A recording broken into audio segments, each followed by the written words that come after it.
Thanks for watching the Be The One video blog. My name is Sexton, and we would love for you to check us out on Facebook. You can type in Be The One Ministries, all in one word. When the page loads up, make sure to like it. You can check out where we've been, what our events are, and read all of our updates.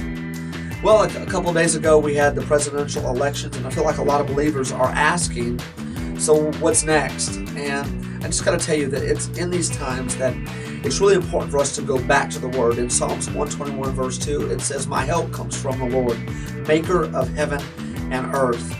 And you know what? Let me just stop by saying that no political party is going to bring God's favor and God's blessing on this earth. In fact, we know how God moves on a society and a nation and on a people, and it's only through their heart. It's through the heart that God moves. God alone establishes a nation, and if He's going to bless America, it's because our heart is right and it is seeking Him as the ultimate authority. There's no denying that our nation is in moral decline. You can watch the movies, you can see the interviews, you can see the latest news cast and see what's going on with the world. And I'll just tell you this, that anytime we base decisions on how we feel and what it looks like and how it feels to us, then we're going to get to a place where we make the wrong decisions. You can even ask the first family about that. I'm not talking about the Obamas.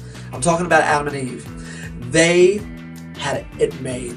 God put them in the Garden of Eden, but then we read in Genesis chapter 3, the fall of man, where God had established everything for Adam and Eve and wanted them to be in a place where they could produce the best life ever. Here's what God told them.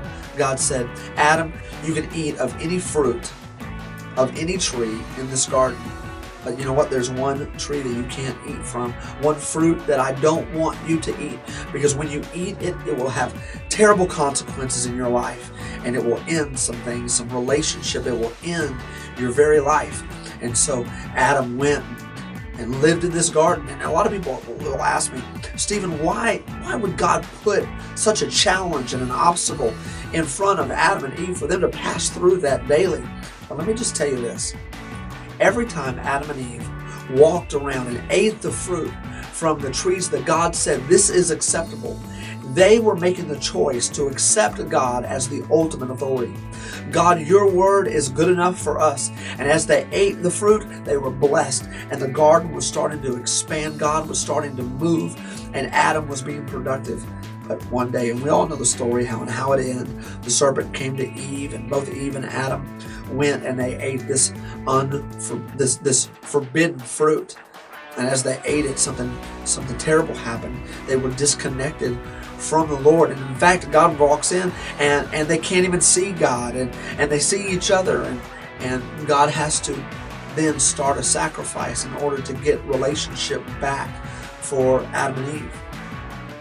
Adam and Eve chose to go by what looks good and how it felt, and the enemy tempted them to make their own choice. Why? Because the enemy wanted them to be the ultimate authority.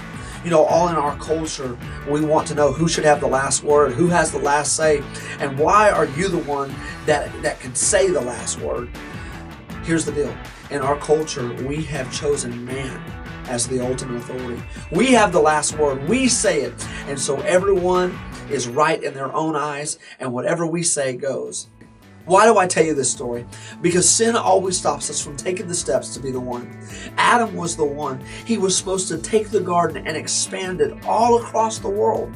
We are to take God's message and expand it in our communities, in our churches, and in this nation.